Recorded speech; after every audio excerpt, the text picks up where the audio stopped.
Welcome, friends, to the How-To Heretic. I'm Uncle Mark. And I'm Uncle Dan. And this is your user's guide to life on the outside. That's right. Leaving religion is the first step into a larger, better world. But it can also be a scary world. Things work differently now.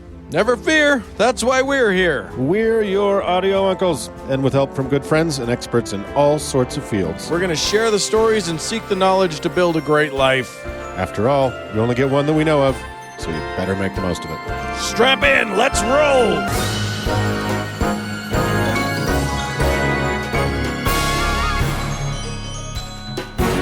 Well, Uncle Dan, here we go. We have We're doing it again. We have a great show this week. We're doing it live. Dan is going to tell us a little bit about God, another amazingly vacant, morally vacant Bible story that we all think we know, but no, we don't know. A lot of stuff happens. A lot of stuff happens, but there's no reason for any of it. You go ahead and try and you discern the lesson for yourself. Yeah. And then you, Mark, or not you, Doug, actually. Uncle Doug is going to teach us some stuff about U.S. history. That's right. So we're going to learn all about that. It's bad. All of U.S. history is bad. And then Uncle Dan, while in my absence, interviewed Andrew Seidel. I did it all by myself. How'd it go? Big boy interview. I'm an idiot, so I can't imagine that it went well. But actually, Andrew Seidel is a delight. He's from the Freedom from Religion Foundation. The FRFRF. The FRFRF. And he's a lawyer for them, and boy, they're doing the Lord's work. And he'll be a lawyer for you maybe if you need it, so stick around. Let's do a show.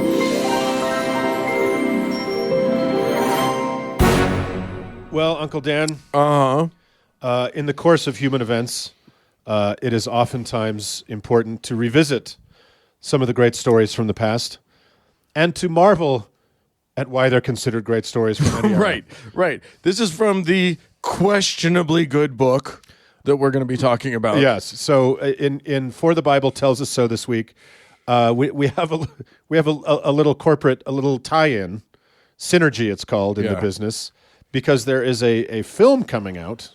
Yeah. You can't see the air quotes, film, coming out later this month by the name of Samson. By the time some people are hearing this, you will be able to go and see it in the theater. Oh, nope, it's out of the theaters now. Sorry.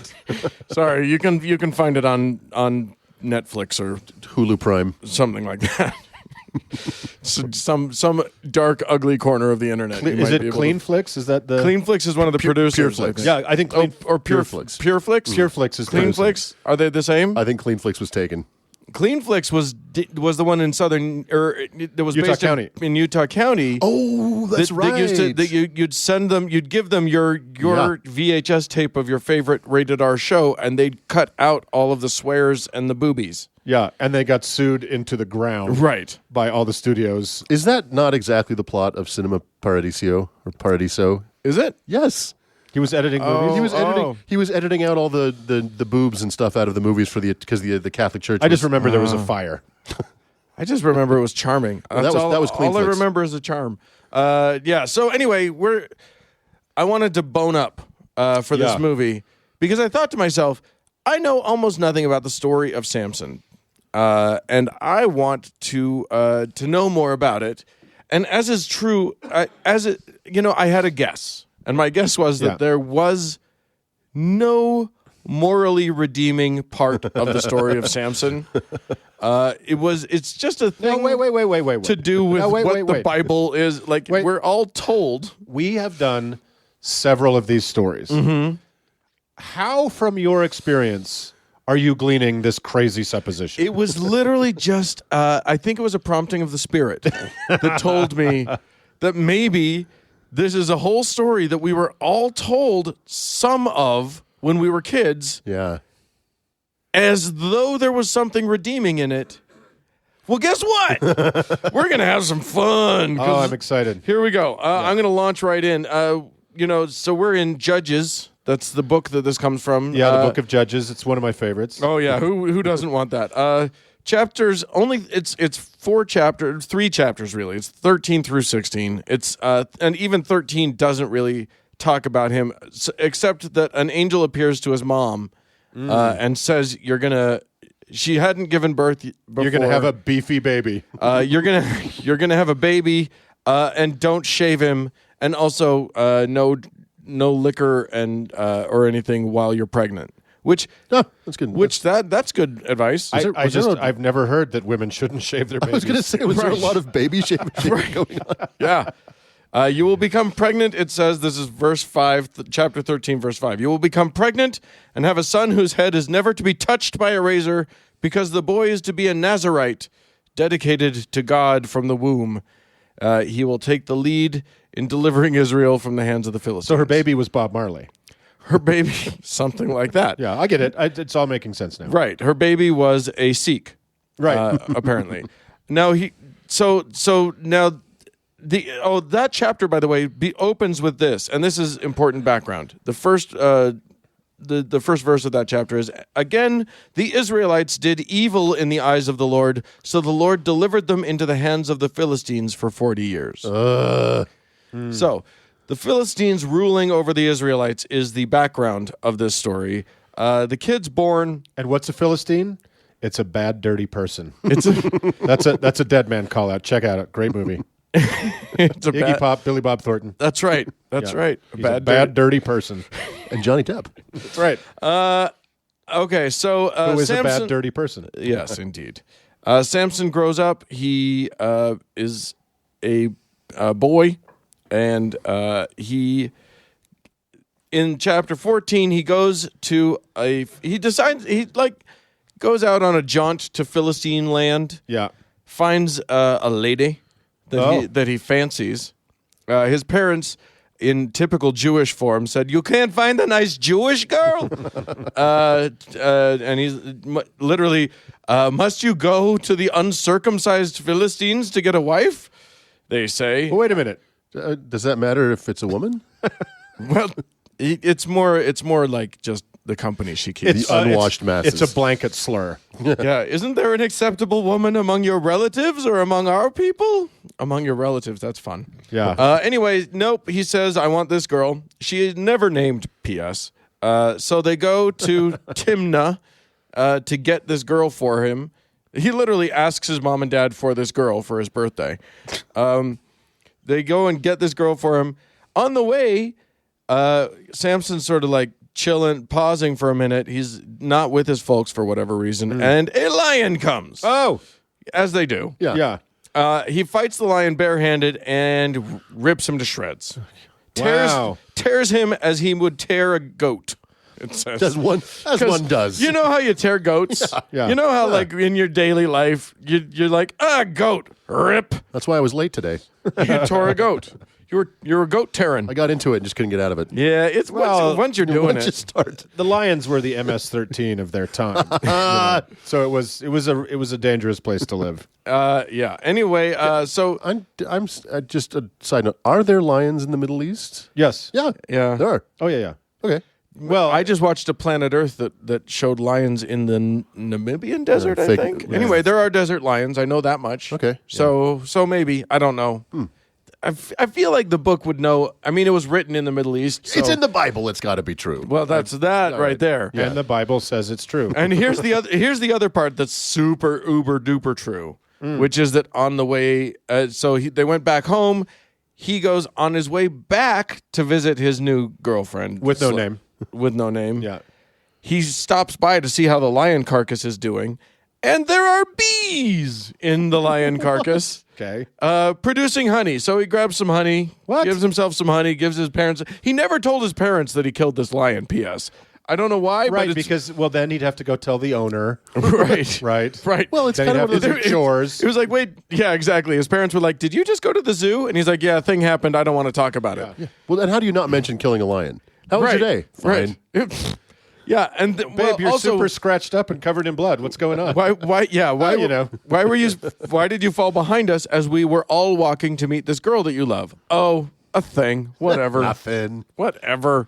Anyway, so now he's got lion honey. Lion bee. Because as we know, one thing we know for sure about bees is that they set up colonies in a matter of days inside the rotting corpse of animals. What is happening? It's a science fact. It's a science fact. Let's keep going. That's just science. Yeah.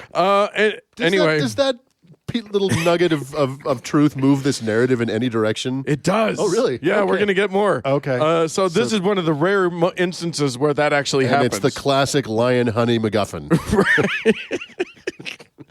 I actually met Lion Honey MacGuffin one time. A lovely person.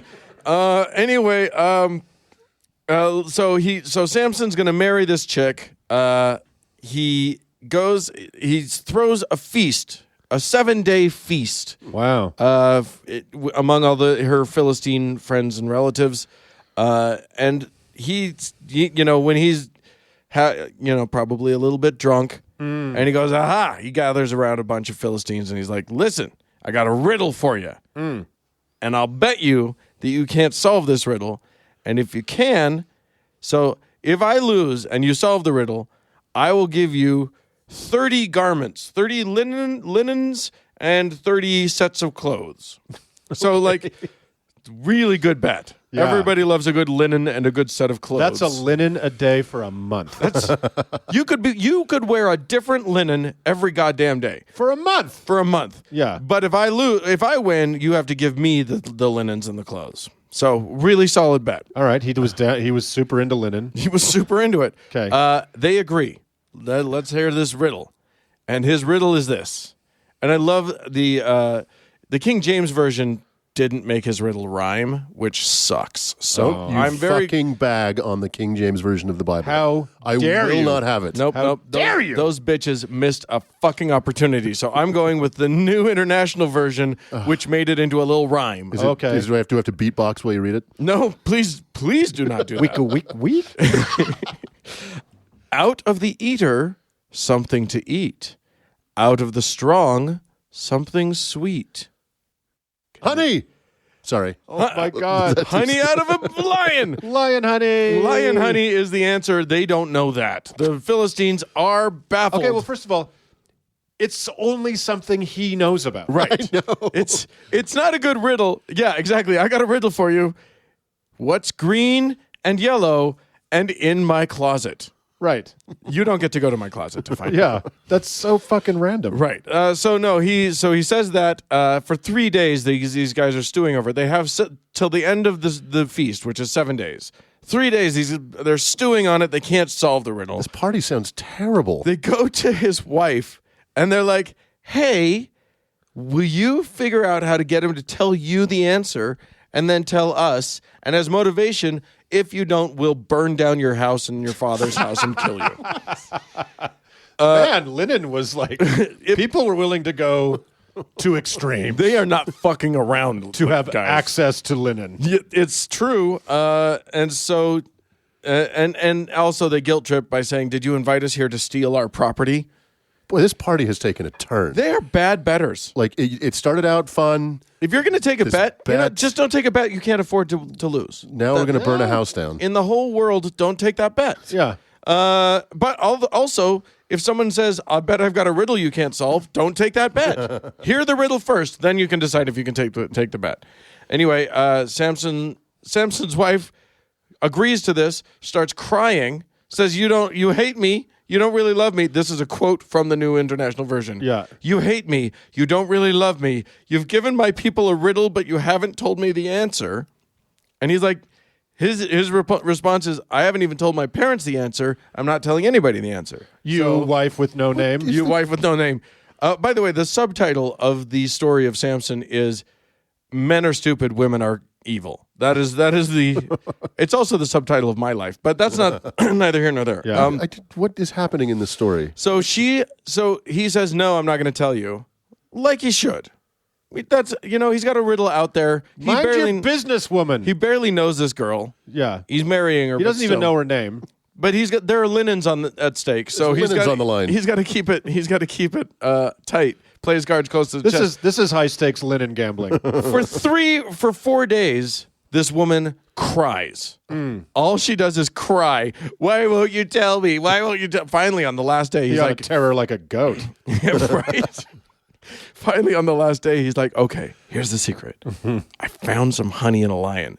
She's like, "Cool." So weird. She's like, "Cool.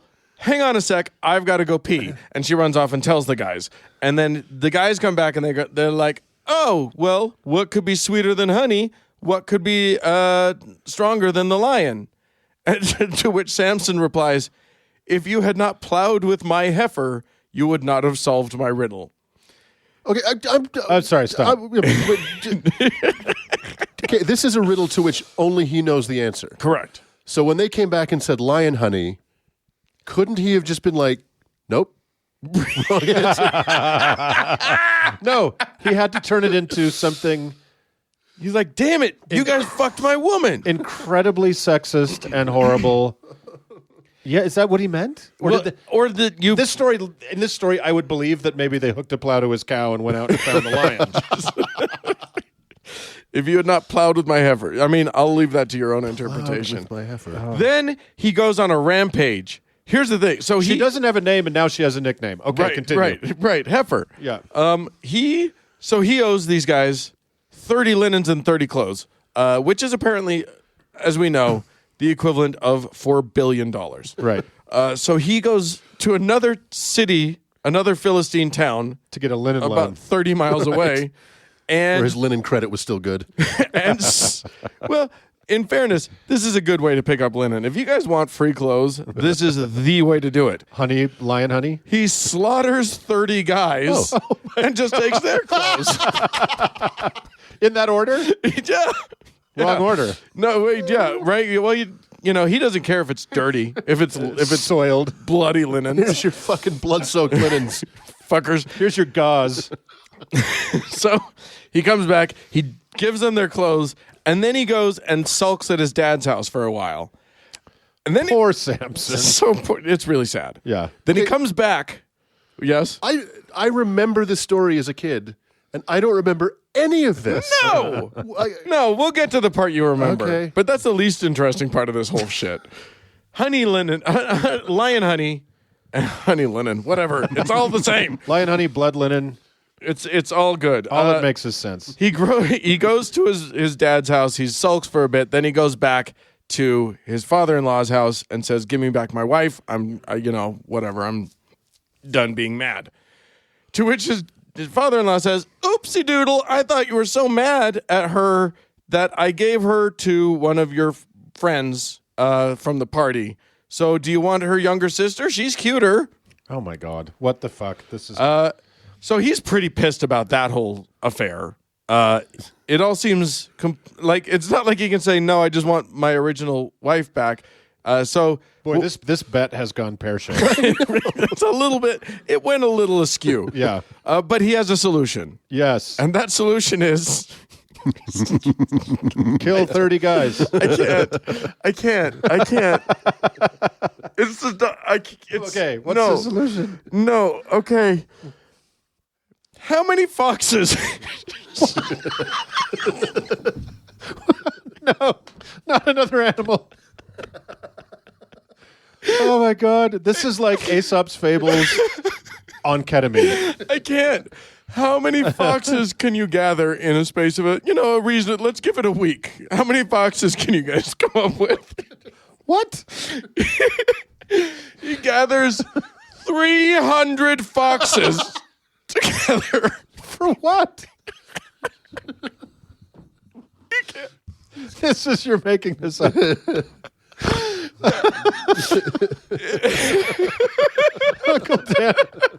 Uncle Dan is crying. Oh my God. I can't tell the story. It's so stupid. Oh my God. Yeah, I've never seen you so red. Okay. He gets 300 foxes. He takes them in twos and ties their tails together. What? And lights torches onto their tails and then sets them free in his father-in-law's orchards. What? And fields. And he burns everything He down. burns it all down. Is that the most efficient way to start a fire? Flaming fucking foxes. Jesus Christ. I've never heard that. I literally don't know what the... It's fun. It doesn't really hit you until you have to tell somebody else. Okay. Okay. 300 foxes. He ties them. He gets them butt to butt, ties their tails together, puts a torch on them, and sends them out and burns all of his father-in-law's crops and orchards and everything. Okay. Then the town's elaborate right plan, and just cruel, unnecessarily cruel to foxes. Well, I think it's proof that revenge can not only be sweet, it can also be super strange. Indeed. Well, I got to give the guy points for creativity. Yeah. no one ever saw that coming. No. You know what I bet he's not going to do? They were totally prepared for turtle fire. Foxfire? No way. Drowned by river otters. Fine. They were ready for an attack via eel. Anyway, is that where Firefox comes from suddenly? I thought that. Oh my I just God. thought Now that. I'm suddenly realizing that maybe people are actually anyway. No, it's from an awesome Clint Eastwood movie where he steals a Soviet fighter plane. Okay. By tying the tails of the Yes. The Soviets. By tying Leonard Brezhnev's tail to... I'm bailing out of this one. You light it on fire.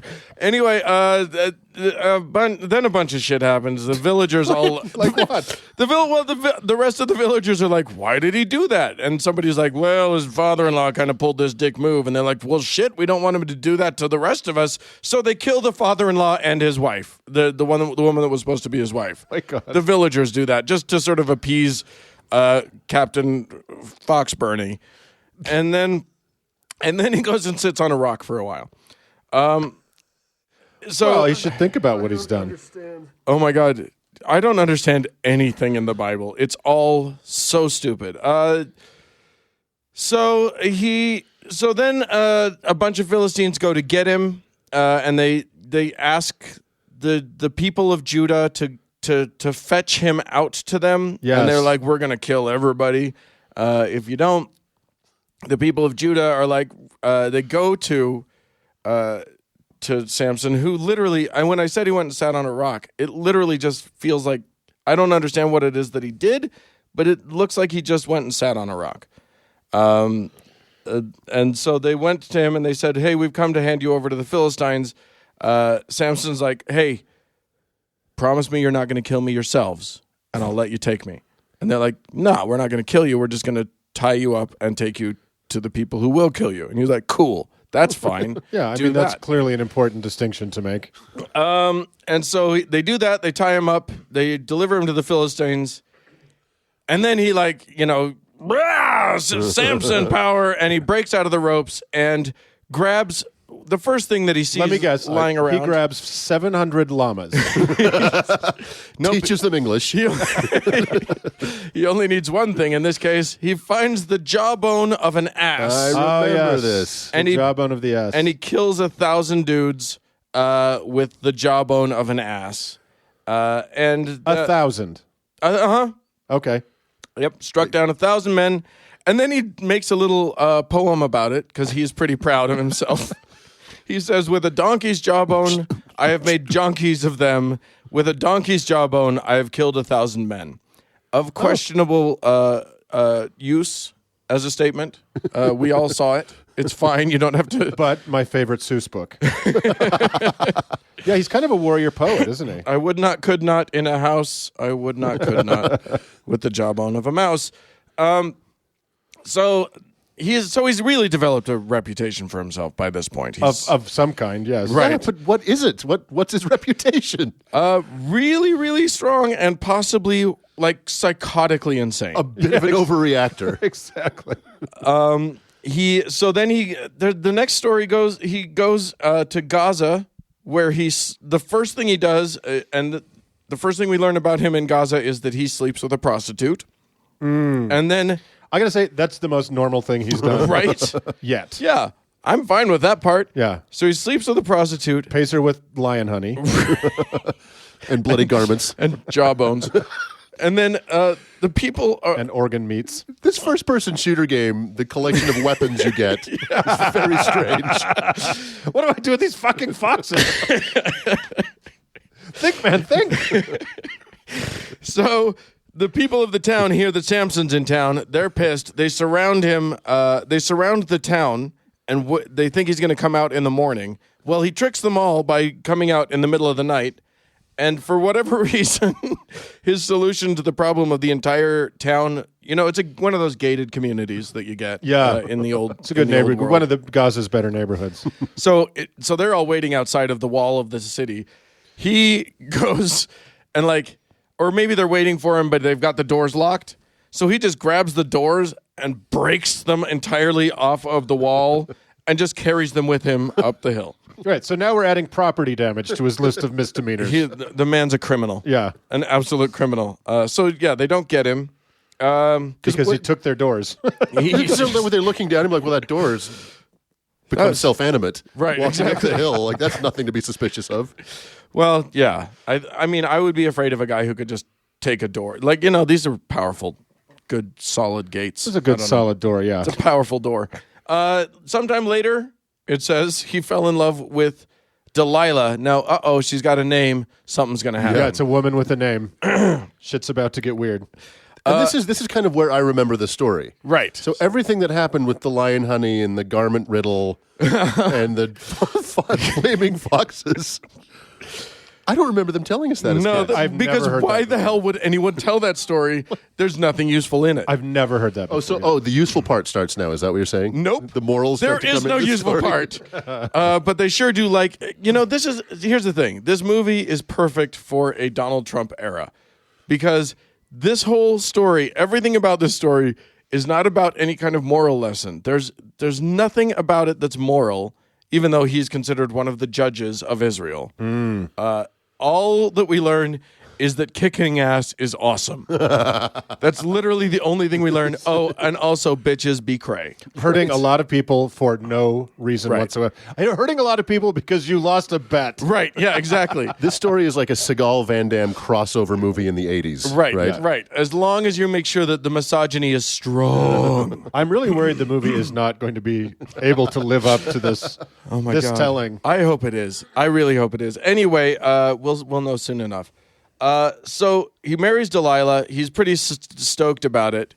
And then the Philistines, the rulers of the Philistines, go to her and say, hey, I'll quote from the New International Version of the Bible. Not the Bible. Quote, see if you can, hashtag not the Bible, see if you can lure him into showing you the secret of his great strength and how we can overpower him so we may tie him up and subdue him.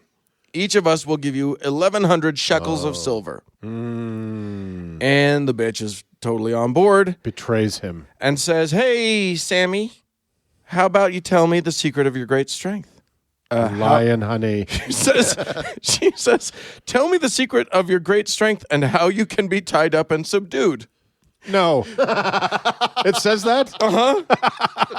So this is like early Bond. So here is how I will kill you, Mr. Bond. Right. In what way, if one were so inclined, obviously I would never do this, but if somebody were to want to kill you, how would they do that? Mr. Bond, piranhas are lasers.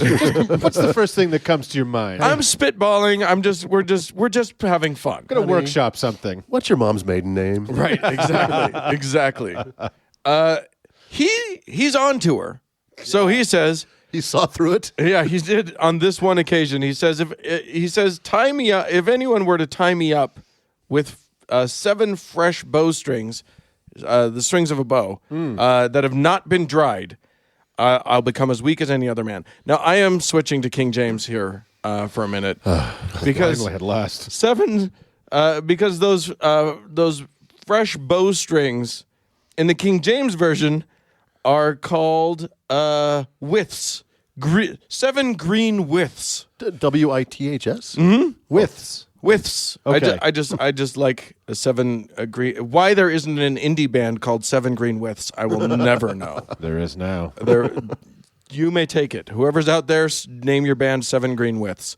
Anyway, so she goes to her Philistine friends. They come up with the bowstrings.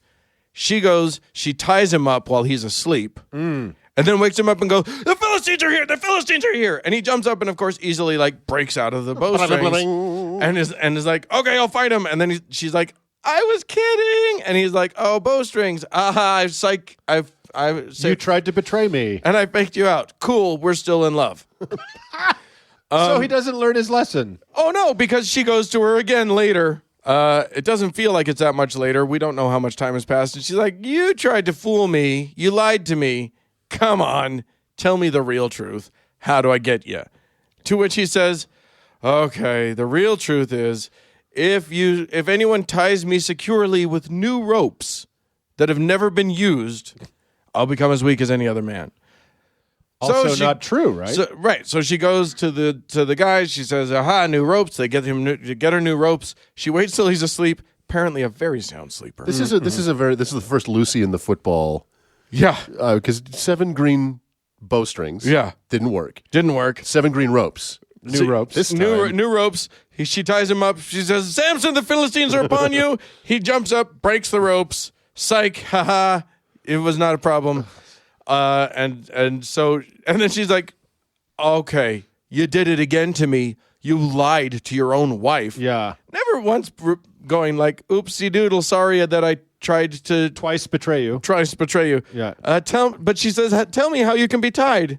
And he says, if you weave the 7 braids of my head, into the fabric on the loom and tighten it with the pin, I'll become as weak as any other man. Wait. What? Because no. No, it was cutting his hair. Well, she says worth a try. Faking her, he's faking her out again. It's a third fake out. So only this time, like she's going to make a placemat of his hair still attached to his head. right.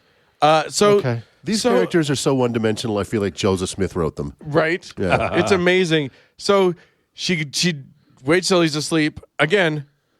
Sound enough sleeper that you can weave his hair into a loom. Cha-chunk, shwiek. Cha-chunk, shwiek. Yeah. Cha-chunk, shwiek. Cha-chunk, shwiek. Almost there. And then cha-chunk, shwiek. So he's attached not only to the rest of the weaving, but to the loom itself. Right. And just Patreon goal. We're gonna weave our hair into a womb. No, when we hit 100 patrons, I will release an hour of loom noises. Yeah. I think we should weave Doug's hair into a loom for that. Okay. She does it. She yells, she wakes him up, the Philistines are upon you. He awakes and just breaks the shit out of the loom. Psych, haha, you're still a stupid bitch. I win. What a shitty, imagine if you got drunk at a party and woke up and you had been woven into a loom. You try to stand up. If you have a loom in your frat, if you don't have a loom in your frat, you're missing You're not a true frat. Right. You're missing golden opportunities. If you don't do fiber arts. Right. The long-haired guy in the frat, brothers. you need to get him. Yeah. You need to get him drunk. Are there 100 more examples of her this time? Please tell me there's an end to this fucking story. Right. So, because in the Bible, it is literally impossible for anyone to learn anything ever. Right. She asks him again, and this time she's so fucking pouty that he's like, look, if you cut my hair, I lose all my powers. So he tells her the actual truth, having known that every time he tells her something, she tries it. So yes, he goes to sleep. She cuts her hair. They shave his head, and hers just for good measure. Everybody's. Yeah. And the Philistine men fall upon him, and he is captured and put to work grinding corn in a mill or something. Well, finally, honest work. Right. Finally, for this fucking guy. Right. So he's doing something the community needs. I would like to read his resume. I'm really interested in your work with foxes.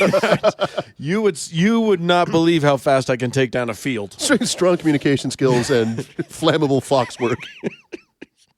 So and then we've got basically the end of the story. The last part of the story is the Philistines have beaten him. They win.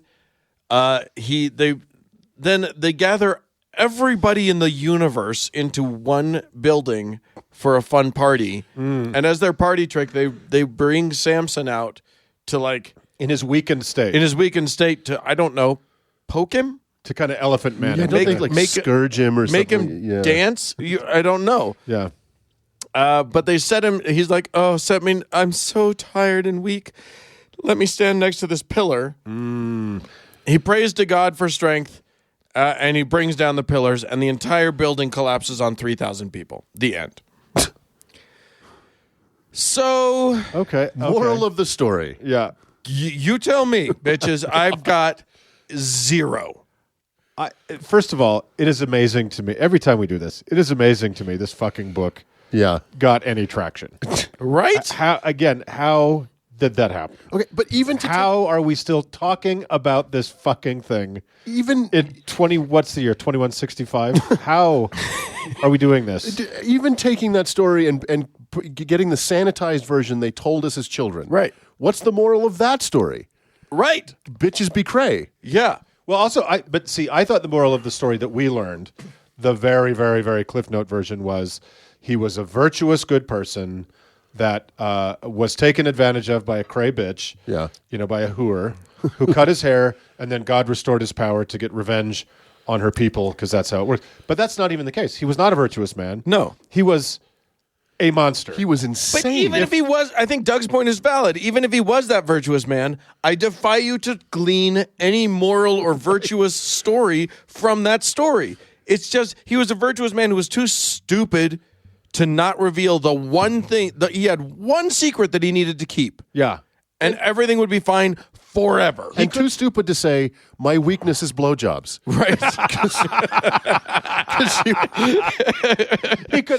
He could have just kept going. My weakness is if you pull boa constrictors up my legs like pantyhose and I wear them around for a week.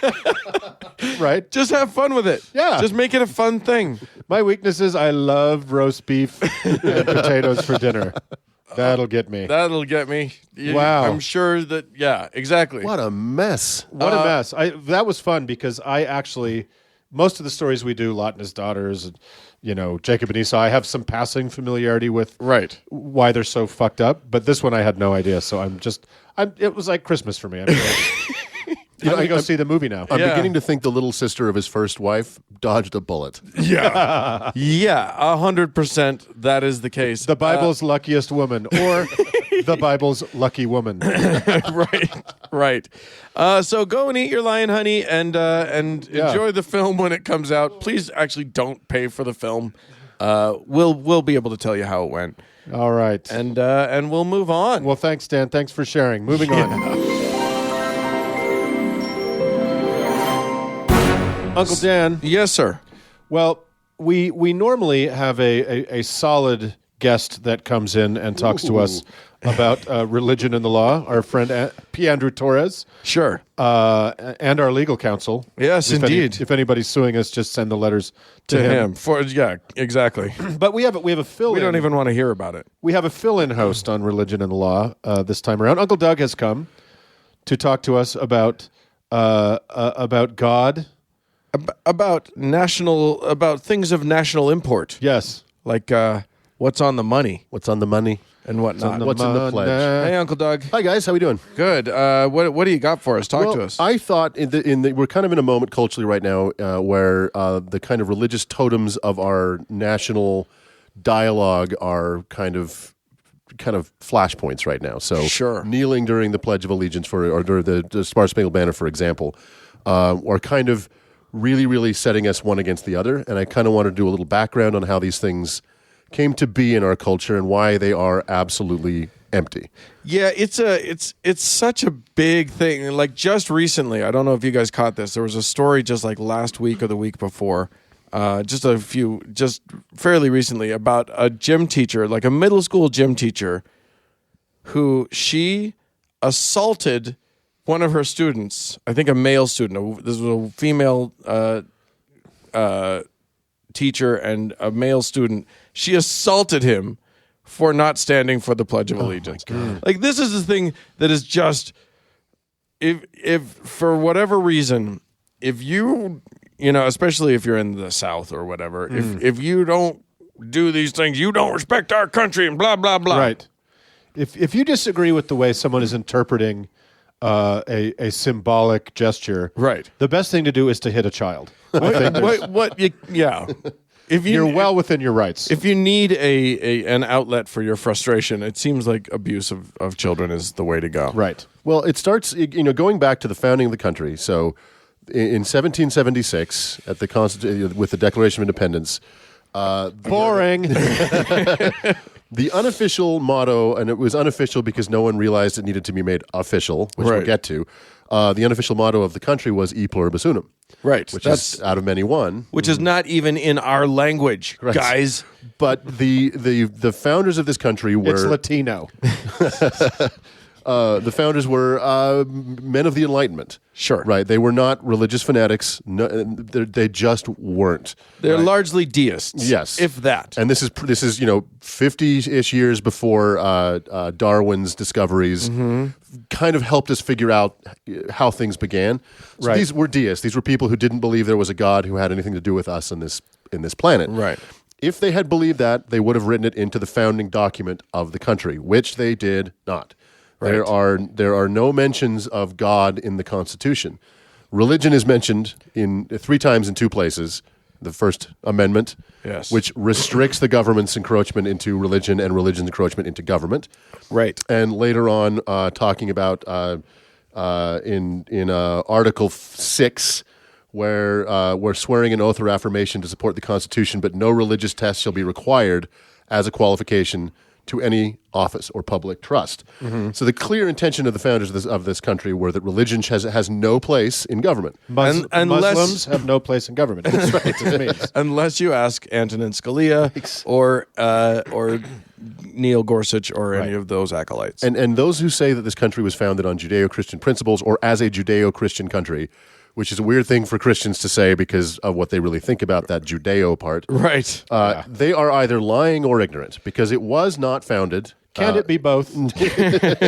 Well, and also, like, not for nothing, but a lot of these guys, including John Adams and Thomas Jefferson and all of, and even George Washington, to a lesser extent, wrote not in these documents, but wrote in other documents or in other, in letters that this was their intention, to keep religion out of the government. Extensively. They were express in Yes. that. In that, I wish thought. they'd been a tad more expressive in the 2 pieces of paper that everybody claims matter the most. So in the Declaration of Independence, God or religion is mentioned 4 times. The Declaration of Independence is not a founding document. It was a declaration of independence. Yeah. And That's God what is, What's it called? if only there was a Is there a term. name for this thing? and the mentions in the Declaration are kind of rhetorical flourishes. You were endowed by our Creator. Right. Or, the Supreme Doesn't even Judge. name who the creator is. No. It was very clearly Allah. Yeah, and if religion mattered, they would have mentioned it. I mean, these guys were wordy. They you know what I They were mean? verbose. The Declaration of Independence, if you ever actually had to read the whole thing, is a long document. I'm still working on it. I'll get through it eventually. I won't spoil the ending. So a couple things have kind of wormed their way into our culture and are now kind of totems that we all have to bow to are, the "In God We Trust" that's on our money and "Under God" in our Pledge of Allegiance. Right. Which, both of those things are not founding documents or No, wait. elements. I would disagree with you just a little bit because the great political philosopher Sarah Palin once said that if "Under God" was good enough for the founding fathers, it was good enough for her. Oh, did she say that? She did. Oh, cute. Yeah. That's adorable. I think Remember that- her? Remember when we thought she was stupid? When she was a threat to democracy. Yeah, when we were worried about her. That was fun. Oh, what an innocent So- time. Back when we put the idiots in the vice presidential position. Sarah, we miss you. No, we don't. Come back. No, we don't. Although "In God We Trust" first appears in Psalms in a few places. Okay. So it does have, obviously a religious background. And a Christian religious background. A Christian religious background. Specifically. It didn't make an appearance in our kind of cultural lexicon until Francis Scott Key's great song about the War of 1812, "The Star-Spangled Banner." Ugh. One of the most unsingable songs. It's dreadful. I think it's a lovely song. Just don't look past verse 2. I was about to say, so in verse 4 it says, "Then conquer we must when our cause it is just, and this be our motto, in God is our trust." So that's kind of where it began. Right. I think it's verse 3 that has all the racist Verse shit. 3 also has a little line that says, "No refugee could save the hireling and slave from the terror of flight or the gloom of the grave." Right. What that was or the card cheats that are the Chinamen. That's in there too. That one is in the now lost verse 6. Yeah, it's in the verse that got wet when he was writing it. It all got smudgy. hit. It got hit by a rampart, I think. So, in the War of 1812, a bunch of African slaves sided with the British for some reason. Yeah. And lost. When the British left, they didn't take them with them, and their fate was probably pretty obvious to us all. Well, they were neutral in the war in heaven, so And, what do you want? Francis Scott Key decided to memorialize their death in the poem. Yeah. And kind of glory in it, because the darkies shouldn't have sided with the British. Because fuck you guys. Right. Property doesn't revolt. In God We Trust first appeared on coins in 1864, but it just kind of made its way there. The mint was a very different thing back at that time. Yeah, pretty much anybody got to put whatever they wanted. If you worked there for like 6 years, you got, one of the perks was you got to put something on the coins. Instead of a bonus.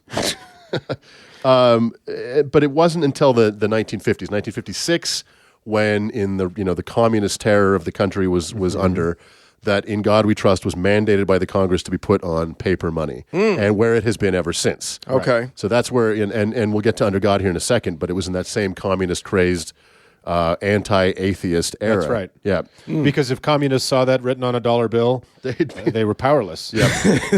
So, okay. It literally does freeze them in their tracks. If they could even get a hold of a dollar, which they couldn't. In 1856, the In God We Trust was made the official motto of the United States of America. Right, by act of Congress. By act of Congress, and signed with enthusiasm by then Dwight D. Eisenhower. And then in 2006, at the 50th anniversary of that momentous occasion, Congress once again reaffirmed that In God We Trust was the official motto. Okay, it's the 50th anniversary, whatever. But for some reason in 2011, the House of Representatives decided this had to happen again. So they voted 369 to 9 to reaffirm In God We Trust in 2011. I actually know what the actual reason for that was. And it's pretty complicated. It was black guy. Go on. Right. So I believe you. I mean, Antichrist. Yes. But that's same thing. Same. Yeah. So 369 with Keith Ellison abstaining or voting present because He's right. Allah. He's a Muslim. Under God is another thing that kind of wormed its way into our culture in the Pledge of Allegiance. And the Pledge of Allegiance was first written in 1887 by Rear Admiral George Balk, because Front Admiral was taken. He's a bottom. He's a bottom What are you going to do? And he was a Baptist minister. Front Admiral, I've never thought of it. He was a Baptist minister and a Christian socialist. And the original pledge was the pledge we have now, but without Under God. Right. One nation, indivisible. Indivisible. And the Also, by the way, can we just mention briefly, how creepy is it that we even have a creepy. Pledge of Allegiance? It happened after the wake of the Civil War, which you could kind of contextually be like, yeah, okay, everyone needs to affirm their love for this country. Yeah, it was like... Because that shit got out of hand. It's just like, everybody, we're all on board now, right? Right? But, in my current job, I actually go to the some government hearings and meetings, and He's on parole. they start with the pledge, and it's to this day, it's so strange. I know, I hate it. Just kind of mumbles their way through it. City council meetings. Yes. I'm like, why are we doing this? You know what's so funny? strange. When I was a child and I was a God-fearing kid, I wouldn't say the Pledge of Allegiance. I would mumble and not actually say it. Even as a child, like something was weird about it to me, and I didn't like it. It's such a strange thing. Just Yeah. it's very communistic almost in its all It's of the culty, standing. I don't It's like culty. it. It's really culty. I'm against it's good that we're having that Trump's ordered a military parade because it feels right Yes, with this. exactly. This feels like the direction we need to be going. So the pledge began wide kind of distribution into schools in 1892. Okay. And then it just kind of coasted along until 1854, when in that same fervor... Wait, 1854? Sorry, 1954. Yeah. I wasn't wrong. I just needed to reread my own notes. Right. I hate to be a century prick, but... the same anti-communist fervor, it's like the same Congress basically voted Under God into the Pledge of Allegiance. And at the time, Dwight D. Eisenhower said, "From this day forward, the millions of our school children will daily proclaim in every city and town, every village and rural schoolhouse, the dedication of our nation and our people to the Almighty. In this way, we are reaffirming the transcendence of religious faith in America's heritage and future. In this way, we shall constantly strengthen those spiritual weapons which forever will be our country's most powerful resource in peace or in war." And any American that disagrees, fuck you. Yeah. It's a pretty alarming thing for a president of the United States to say. I mean, even even now, I think. If he hadn't have done that, his only real contribution to anything would have been a smart coat. The Eisenhower jacket is a very smart length. Yeah, I mean, aside from defeating the Nazis, it really would have been his only contribution. Did he do that? Well, Jesus. Almost single-handedly. He did it himself. It's funny. There was originally a salute. There's still a salute, but the original salute to the Pledge of the Pledge of Allegiance was extending your right arm out, palm down, toward the flag, and then bringing your hand back. Sure. And then something happened in the 40s that made that not so fashionable. That made that less. It was important. The Eisenhower jacket. That's what happened in the 40s. You can't actually extend your arm fully out in front of you in that jacket. It's very constricting. Right. And that was called the Bellamy salute, which we discarded. Because some asshole took fell it out of over. fashion. Yeah, and a bunch of years back, there was another controversy. Some guys are trying to bring that one back. By the way, I'm just going to point out some guys in our country are trying to having bring a resurgence. Yeah. A few years back, one of our family members got married in the southern part of our conservative state, and I went down there to visit them. And it was when a father was suing some school here in the country.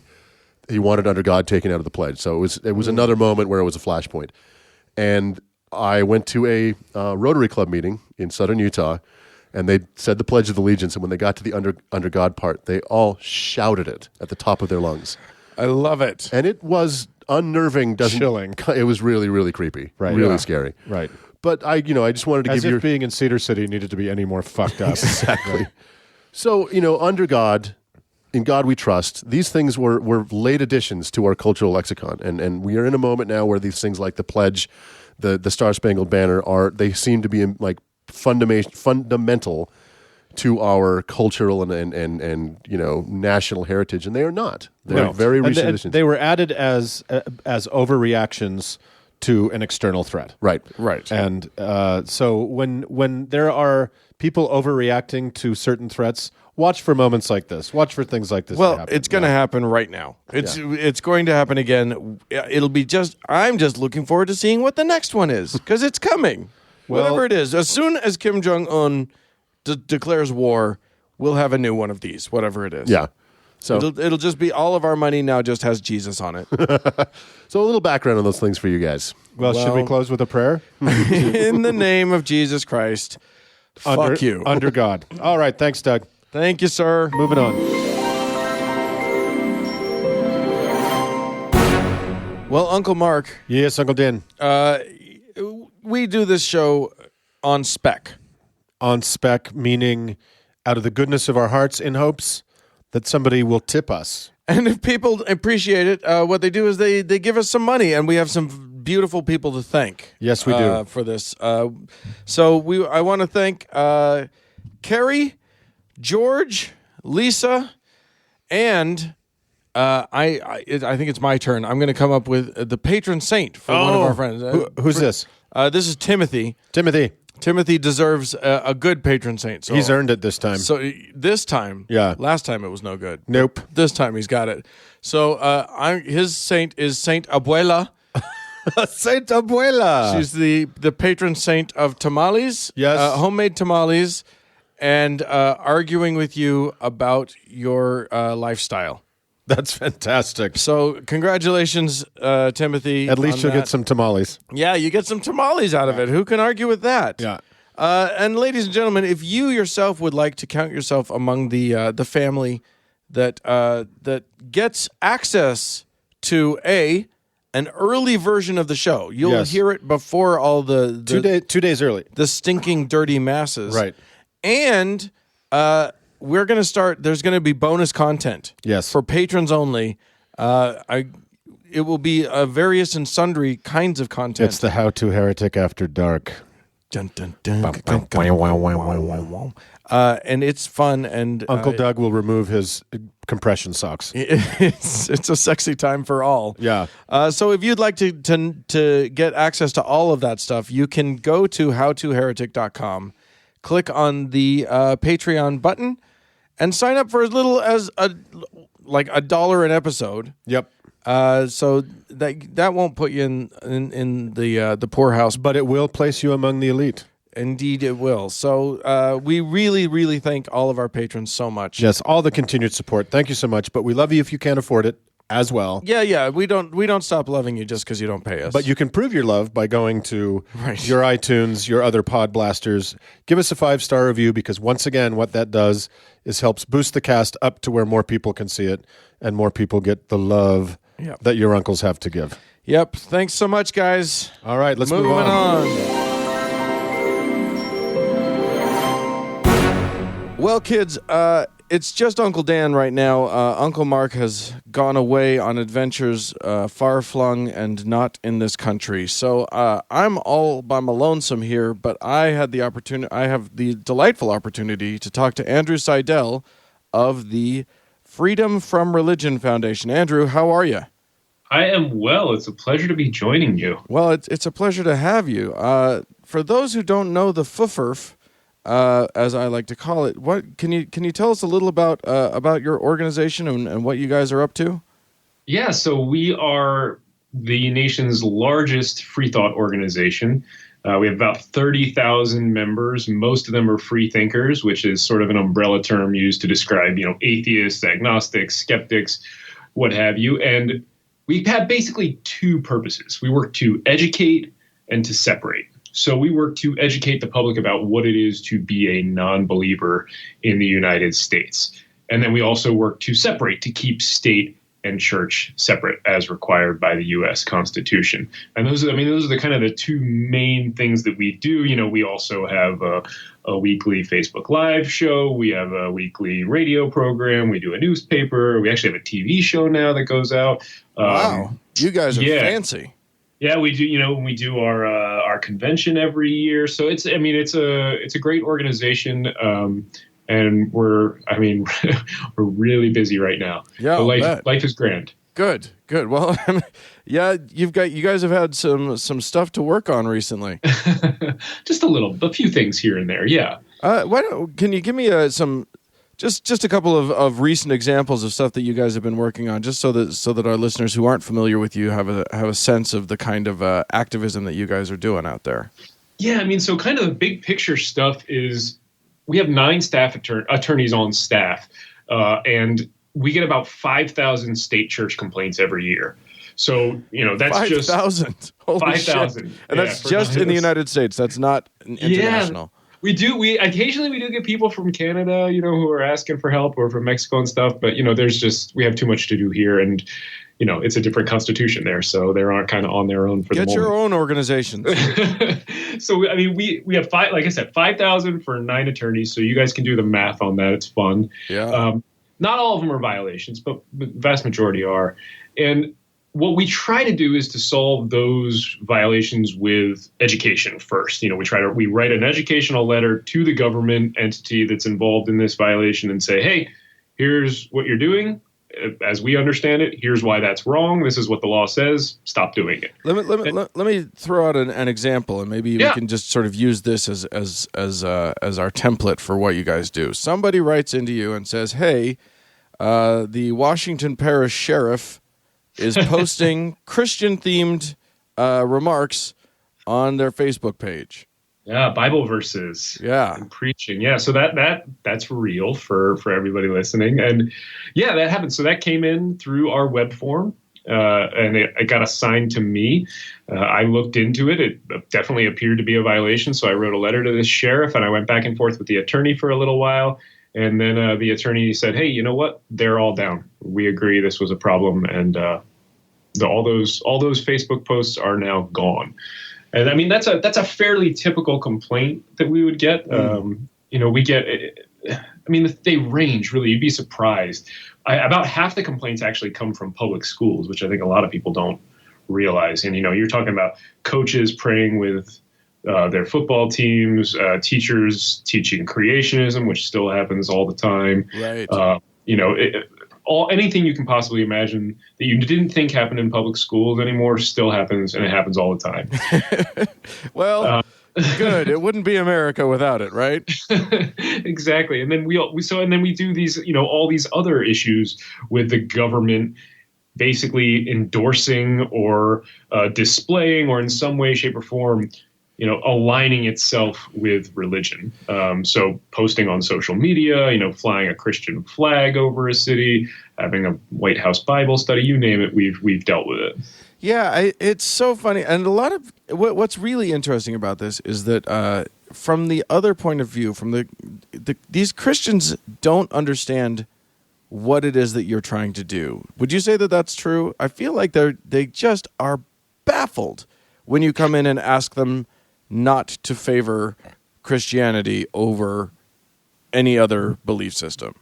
Yes, I think a lot of them are. To be fair, there are a good chunk that do understand that there is no such thing as the freedom of religion without a government that is free from religion. Right. So without a secular government, true religious freedom cannot exist. And I think there are a decent chunk of believers in the country who understand that. But then there's a huge swath that really, really don't get it. Yeah, I mean, so I brought up that sheriff who was posting Bible verses on their Facebook page, which, I think a lot of people, even non-believers, sometimes wouldn't get why that's such a big deal. The guy believes in Jesus, and he wants to sort of just say a nice thing from the Bible on the Facebook page. So maybe why first tell us why that is a big deal. Sure. So without getting into the background of the separation of state and church and how it's enshrined in the Constitution and all that fun stuff, just putting it kind of simply is he's using his public office to promote his personal religion, right? So it's an office that belongs to we the people. It's not his, right? And he's using it to promote something that is his. And it's imagine if you put it in context of, let's say Sheriff Seal wanted to post this on his personal page, on Mr. Seal's Facebook page. Right. It's perfectly fine. Go ahead and do that. We don't have a problem with that. But then when you're posting it on the sheriff's Facebook page, then you are using the government to promote religion, and that is absolutely prohibited by our Constitution. Right. And that's because the government belongs to all of us, to all the people, we the people, not just we the Christians, not just we the believers. And I mean, the Supreme Court has held that time and time again. So the law's on our side. Yeah, it's interesting. So Sheriff Seal, I found an article that quoted him extensively. Didn't seem to get a quote from you guys on the thing. This is from what is it? Christian Post? No, this one's the Hayride. Oh, okay. I love that it's a Southern politics and culture website called the Hayride, which is a delightful publication, I'm sure. And one of so they've got him quoted as saying, a recent decision by me in my official capacity as sheriff is being touted as a victory for the ardently anti-Christian Freedom from Religion Foundation. First of all, are you ardently anti-Christian? I don't think that's an accurate description of our group. No. And, okay. I mean, free thought, you could say, and we work to educate about non-theism, but really, what the real problem here is, we're secularists here. Right. That's his problem here. Right. Yes. Anyway, he goes on to say, I want to set the record straight. It could not be further from the truth. Based on sound legal advice and being mindful of the possibility of a long and expensive legal fight, I directed that all Bible verses be removed from the Facebook page. So yeah, I love that he claims that that you guys didn't score any victory. But based on legal advice and everything, I mean, that sounds like a victory for you guys to me. Yeah, no, it is. It's a very poorly written, and I hesitate to use the word reasoned because it seems to lack all reason. Yeah. But it's a very poorly reasoned post. Yeah, I mean, it's exactly. I mean, translated, it's I don't want to seem like I'm caving to this group. Right. So here's a bunch of sentences put together. And I'm doing it because of everything they said in their letter. I mean, it's, it's very funny. I think part of this discussion is that is that people who want to privilege their religion over other religions and non-religion are just amazing at building these straw man arguments so that they don't actually have to answer to the actual problem, which is just that this country is designed to be a secular government, and that means they have to just keep their religion private. Yeah, and it's not even that they have to keep it private, really. It's a shorthand, I think, and it's convenient for people to think about that. But we're not saying that this sheriff can't march up and down the street with a cross if he wants to, or preach in public if he wants to. It's really just when he's using his government office to do it. Yeah. So I think I think also, I'm going on a total tangent here. Not total tangent. That's fine. Let's go. I'm with you. I mean, for me, one of the coolest things about the separation of state and church is that it is a uniquely American contribution to the world, right? So this idea of separating the power that religion has in the afterlife from the power that the government has in everyday life, that idea had been floating around sort of in the ether of the Enlightenment for a century at least, when the founders came along. Right. But they were the first to actually put it into practice, with the American experiment, and say, no, the government has no power over your thought, and it has no power to intrude itself on religion. And it is one of the unique contributions that America made to political science and political thought. And to kind of spurn it and to undermine it and to treat it as though it is somehow this principle that persecutes one is just, to me, it's un-American. I agree with you. I mean, obviously, you and I are probably going to agree more than say we and that sheriff are going to agree. But yeah, I mean, it seems like there's got to be a way to frame this to believers in a way that makes sense to them. We've talked to other guests about the idea that somehow it shocks me that they can't see that if the majority in this country ended up becoming Muslim, they would desperately want this separation that you're fighting for. Yeah, and I mean that's a perfect point. And actually, that was made also throughout the Enlightenment. John Locke made it. They talked often about how when religious groups were in the minority, they were very much in favor of the separation of state and church. And then it was only when they got into the majority that they became intolerant. And they talked about it in terms of tolerance and intolerance, really. Right. But I think it really is a perfect point. And it's one thing that we do try to use to help educate from time to time is say, imagine that the sheriff was not preaching Christianity, but was telling all the citizens of Washington Parish, Louisiana, that they should bow down and pray to Mecca. You might then have a problem with that. Right. And so would we. So yeah, it can be an effective tool. And that's another point. You guys aren't just beating down the doors of the Christians. You guys are on this on all fronts. That's true. And it's a common, it's not really an argument, but it's a common attack that's leveled at FFRF. How come you never go after the Muslims? It's so common that I actually wrote an FAQ for our website and put it up there, and we refer people to it all the time. We do a show on Facebook Live called Ask an Atheist every week, and we did a whole episode about this fallacy, basically. Right. Because we do. It doesn't matter. We don't care what religion it is that the government is getting itself into. It's the fact that the government's getting itself into religion. Right, and that is an issue. So let me ask you this: we got a lot of listeners out here who I think probably will feel as we do that this is one of the more important issues of our day. I mean, if we don't get this right now, we could have trouble as we go down the road. So I wonder if you can provide some sort of, other than giving to the FFRF, which I think everybody should be doing, can you provide some ideas for ways that our listeners can be active in this fight? Sure. Well, I mean, I think I've got basically three ideas, and not necessarily in order. But you did touch on one first. Not giving to FFRF. I mean, hey, we will absolutely take your money. We want it. Bring it on. But it's actually more important to join FFRF. And if we're not your cup of tea, another secular organization out there, and that's because it makes us far more effective and powerful. So basically, I mean, imagine I'm sitting here and I'm writing one of these letters to the Washington County Sheriff or somebody, or Washington Parish Sheriff or somebody else, and I say, we represent 5 people in your parish, or we represent 5,000 people across the nation, or 10,000, 20,000. Right now, we're at over 30,000 members. Yeah. That makes us far more influential and able to create change on your behalf than having lower numbers. Right. So that's really important to join. And it's not the same as liking something on Facebook or following somebody on Twitter. It's actually being a member of that organization. And FFRF, I don't know if we already have or if we are right now, but we're starting to offer free memberships to students. Oh.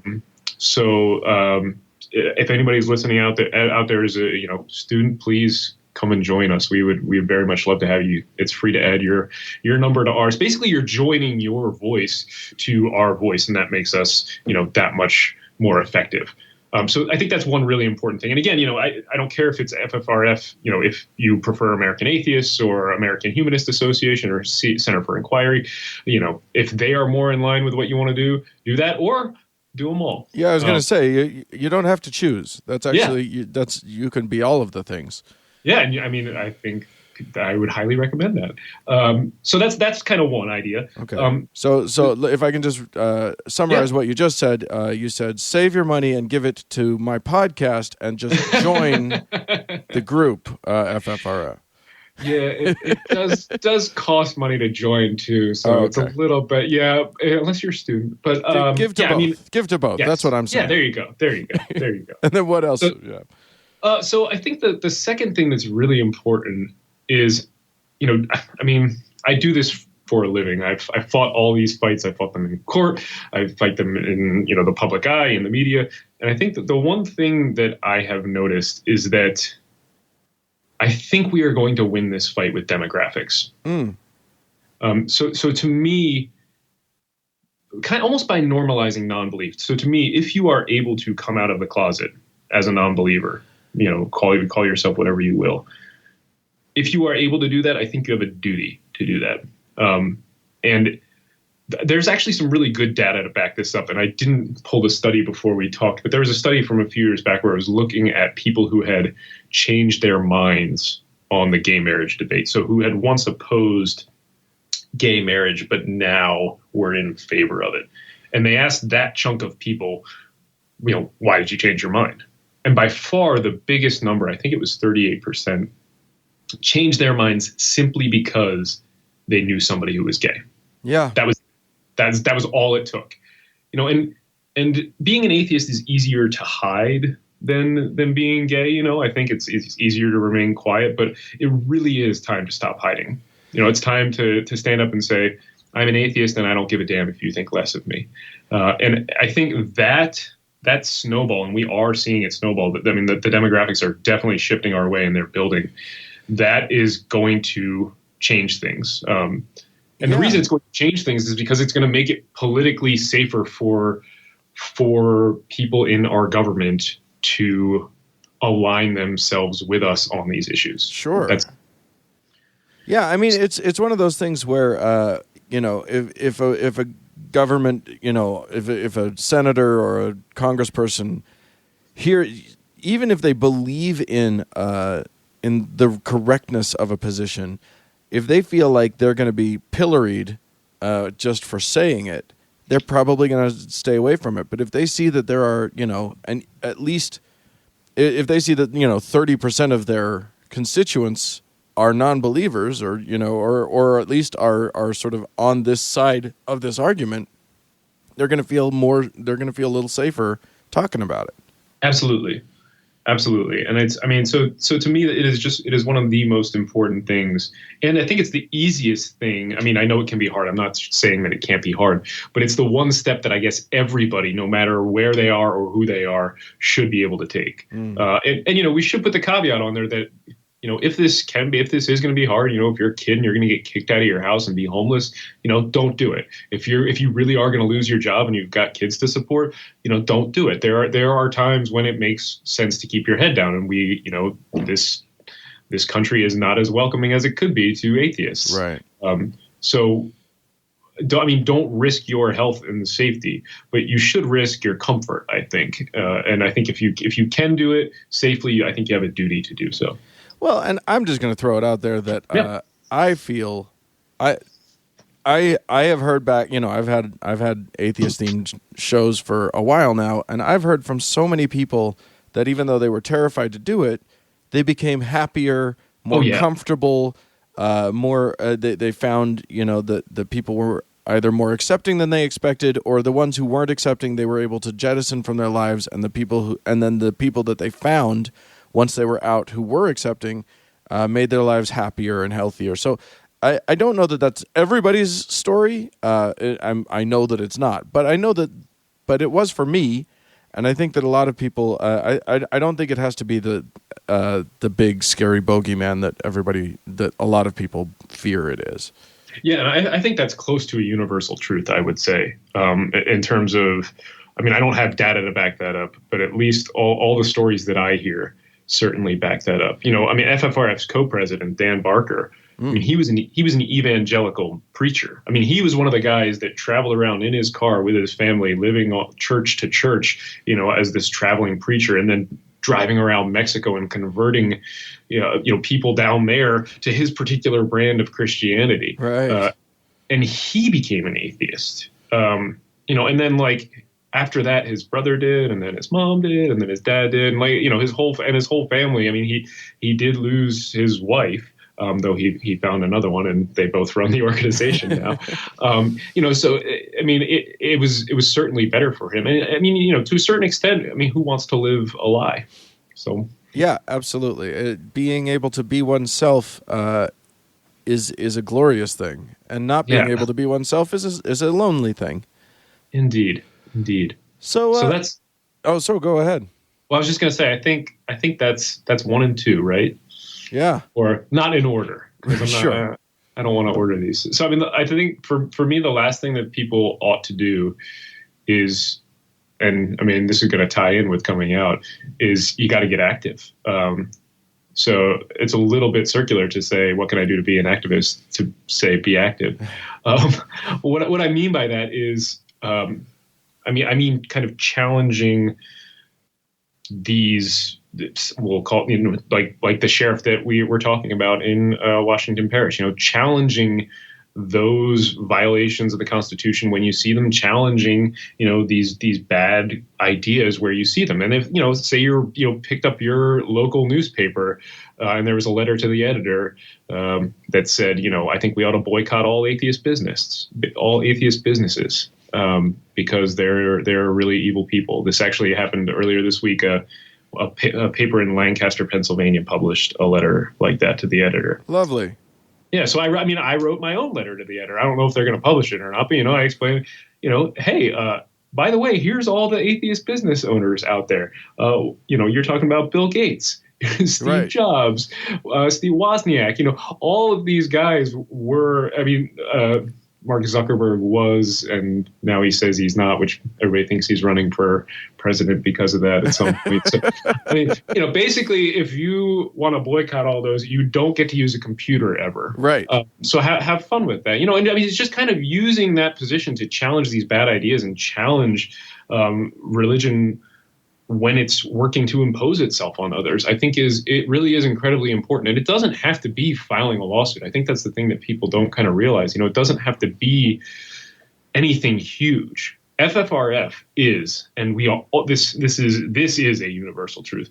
We are so much more effective when we have active local people on the ground in a jurisdiction who are willing to be out and proud about their non-belief. Yeah. So, when somebody reports to us, hey, my local school board is having a prayer before every meeting, I think that's a problem. What can I do to stop it? Us just writing a letter on behalf of an anonymous person will often get it stopped. But if we write that letter and then that person stands up at the next meeting and says, this is a problem and here's why I think it's a problem, and puts their face to that problem, we are so much more effective. Our success rate more than doubles. So it's really, I think, important for people to realize. And, it doesn't have to be, you don't have to go up to a public meeting and stand up and do that. Even reporting it to us can be helpful, and willing to have your presence associated with these groups, and just making that challenge can be so very important. Well, I think that is that's fantastic advice. I want you to know that we here at the How to Heretic are here for you guys. If you ever have any problems in Salt Lake City, we'll gladly stand with you. And we hope that some of our listeners I will hope you'll get some new members now out of this little interview that you're doing. We would love to have anybody who wants to join us, please. We actually, if you're a believer out there hearing this too, we do have a few people who they may not necessarily agree with the free thought aspect of FFRF, but they so appreciate the state church separation work that we do that they still donate to us regularly. Well, so I don't doubt that. It makes total sense to me that would happen. Yeah. Well, thank you so much, Andrew Seidel. If people want to find you, where do they go to find you guys?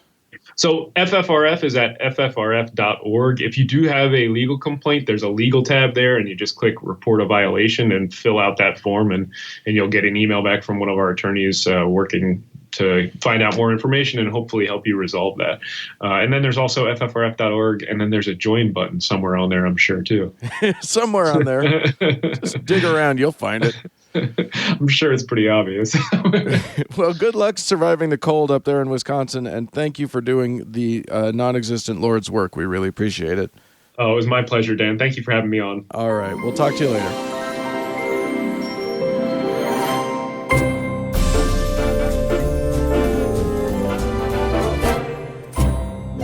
Well, friends, that's it for this week's show. Yeah, hey, we'd love to hear from you. If you have anything you want to say to us, go ahead and send us an email at howto@howtoheretic.com. Or if you have any tips for raising bees in the carcasses of any large carnivores, you can call us and leave us a voicemail at 903-88-HOW-TO, which is 903-884-6986. It's hard for you to say every single I don't know why. It's fine. Maybe it's we fine.